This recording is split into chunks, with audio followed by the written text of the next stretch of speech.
Hey guys, happy Friday. I have Stevie here with me. She's had a long morning. She might run away. I have treats to keep her here though. I hope you guys are well. I can't believe it's been a week already.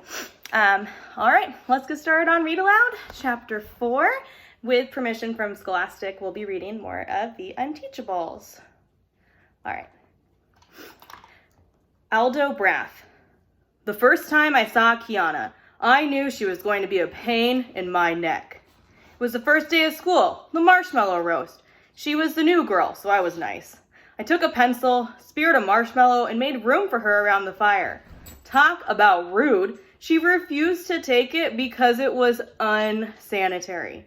That's the last time I tried to be a gentleman. You know those bossy types who think they know everything? That's Kiana.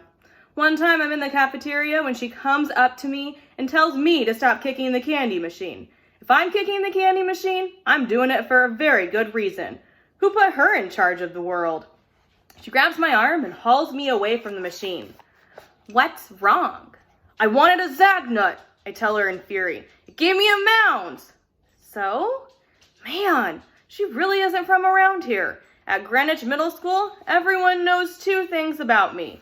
One, when I want something, nothing stands in my way. And two, I don't like coconut. I look around. There's dead silence in the cafeteria, but nobody's eyes are on me. They know better than to get between me and a Zagnut bar. All except Kiana. Maybe all Californians are like that. Can't mind their own business. She asks, and if you keep on kicking it, will a Zagnut come out? Maybe, I say stubbornly. She shrugs. Then go ahead. But here's the thing, I don't want to kick it anymore. She's ruined it for me. The worst part is, she's in SCS 8, so I can never get away from her. We spend the whole day in room 117, except for lunch in the cafeteria and phys ed, which is in the gym with a couple of other classes. The only surefire place to avoid her is the boys' room. She hasn't followed me in there, so far. Our teacher, Mr. Kermit, is probably in his 50s, but he looks about 900. Actually, he looks like he's dead already, hunched over his desk, his eyes half closed. He never moves a muscle. It's hard to tell if he's even breathing.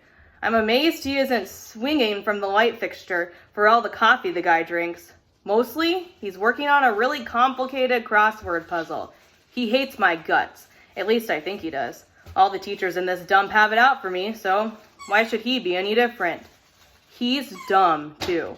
He doesn't even realize that we all call him Ribbit. There's this nut job in our class, Mateo Hendrickson. He pointed out that the only Kermit he ever heard of was Kermit the Frog. Turns out Mateo's a fan of the Muppets, not just Star Trek, Star Wars, Harry Potter, Halo, and every comic book ever printed. Sorry, she's got a squeaky toy. Anyway, a nickname was born. Every morning when the teacher walks in, late as usual, we start ribbiting. Ribbit, ribbit, ribbit. Mr. Kermit doesn't even notice. Either that or he thinks it's a compliment. As a teacher, he stinks. Not that I've had any good ones. He never gives lessons. In fact, he hardly ever speaks out loud. He just passes around these stupid worksheets all day long. Boring doesn't even begin to describe it. With a normal teacher, if you don't want to do the work, you get in trouble. Not Ribbit. He acts like he couldn't care less if we do his worksheets or not.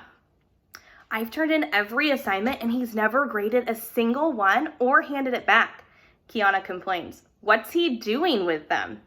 Maybe he's eating them, I suggest. He's weird enough. She rolls her eyes at me. She's annoying, but it's not like the other kids in SCS 8 are any better. There's Parker Elias, who has to be the dumbest person in the whole school. Remember the kid in first grade who, when he got picked to read aloud, everybody else wanted to drink bleach? Well, Parker still reads that way today, one word at a time at the speed of molasses, sounding out every letter. This is the idiot they give a special driver's license to. No one is safe. There's Barnstorm Anderson, super jock. Super jerk would be more like it, but I guess he's both. He's an unstoppable running back, an amazing point guard, and a lights-out pitcher, which is why the school gives him an automatic get-out-of-jail-free card.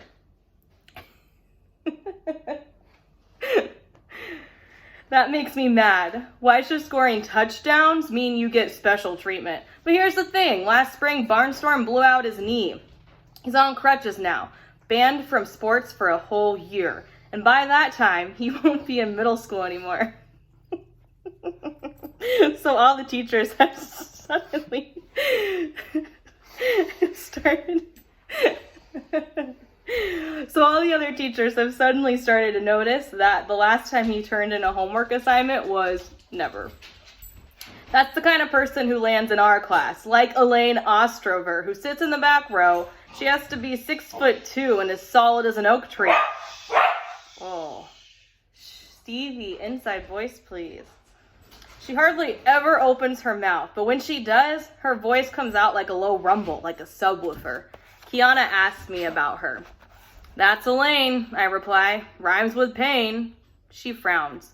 Everybody says that. Rhymes with pain? What does that mean? You don't want to mess with Elaine, I advise her seriously. Last year she headbutted this kid down the stairs because he was looking at her funny. Wiped out like 15 people. The line outside the nurse's office stretched halfway to the cafeteria. If that's not pain, I don't know what is. Kiana checks out Elaine's head, which looks like one of those giant statues on the island from the cover of our world geography textbook. She has to register her head as a deadly weapon with the FBI, I put in. Kiana skewers me with a sharp glance, so I say, well, not really, but she definitely tore the door off one of the bathroom stalls and used it to crush the laminating machine. I add, I wasn't there, but everybody knows it. You're scared of her, Kiana decides. I'm not scared.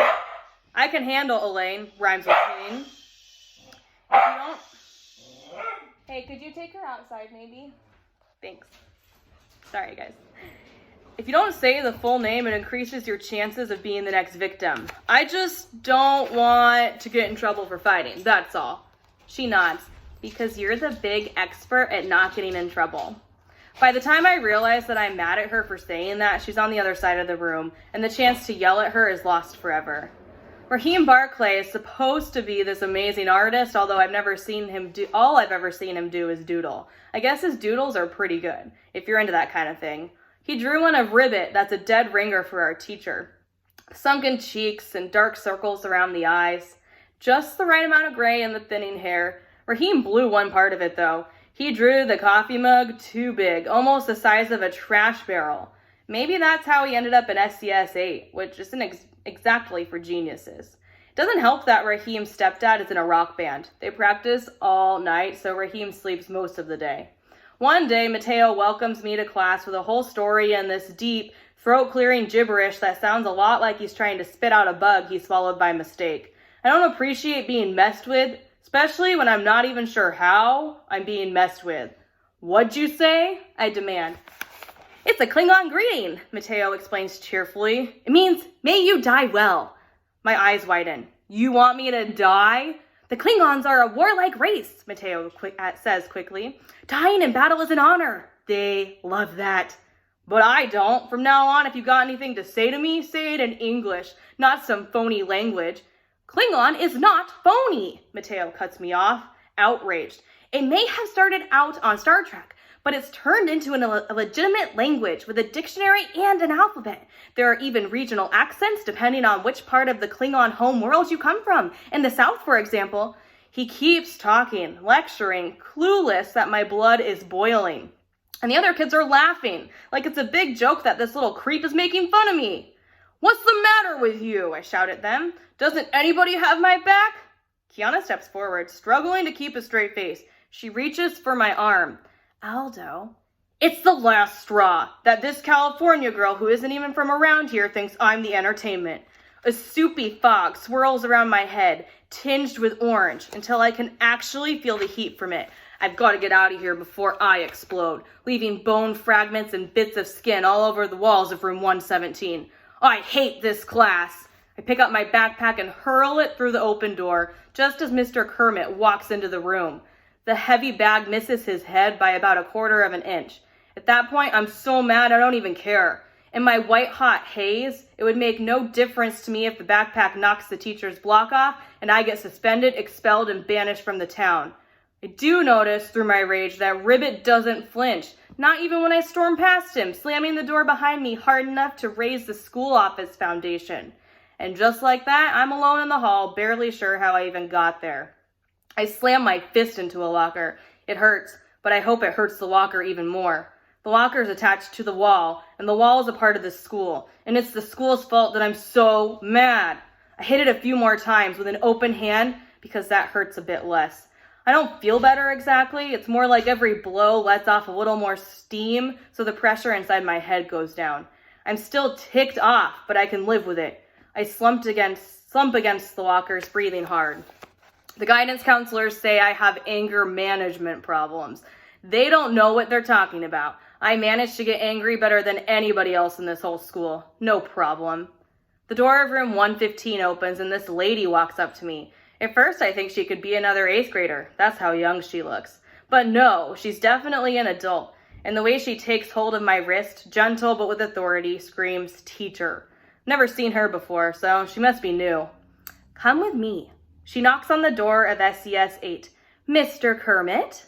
I shoulder my backpack and stand behind her. We wait at the door, but there's no answer. It's probably in the middle of a puzzle, I offer in a subdued voice. "Puzzle?" she echoes. "Like a crossword. Ribbit, Mr. Kermit is really into them." She knocks again, then opens the door. It sticks a little, so she has to put her shoulder into it. I guess I slammed it really hard. She leads me inside. Kiana's looking right at me. I feel myself starting to get mad again, but only for a second. It doesn't usually happen twice in a row. "Mr. Kermit, I'm Emma Fountain." The woman introduces herself. "I have a class next door."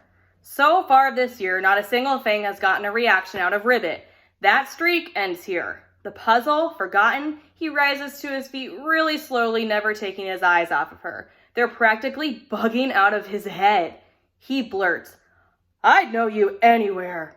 She smiles, which makes her seem even younger. "Mom said to tell you hi, but that's not why I'm here," she indicates to me. "Is this your student?" Mr. Kermit looks blank. It hits me. He doesn't have a clue. Even though I nearly took his head off with my backpack 90 seconds ago, my own teacher doesn't know me from Jack the Ripper.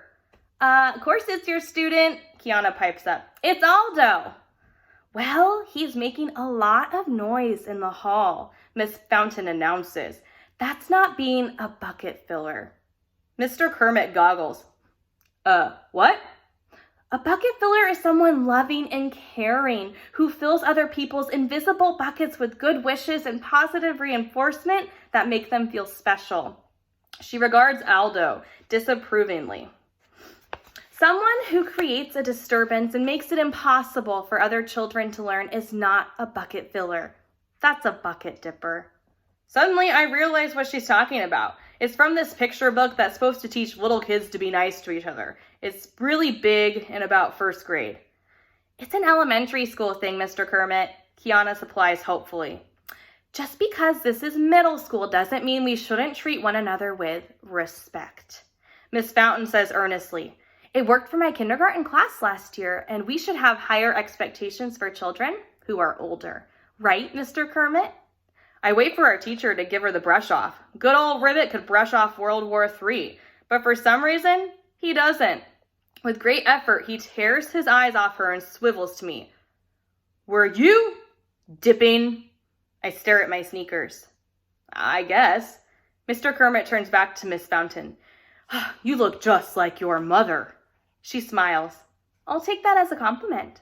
"To me," she says, "you should apologize to your classmates too. You wasted their learning time as well as yours." "Sorry," I mumble. "You know about the learning time?" "Relax," Raheem drawls. "Who learns?" "Thank you, Mr. Kermit," Miss Fountain says uncertainly. I'll give my mother your regards." She backs out of the room, shutting the door quietly behind her.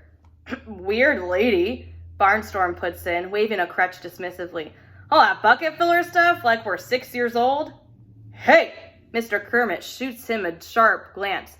"Miss Fountain is not weird. She's a teacher." "Can't she be both?" Raheem wonders aloud.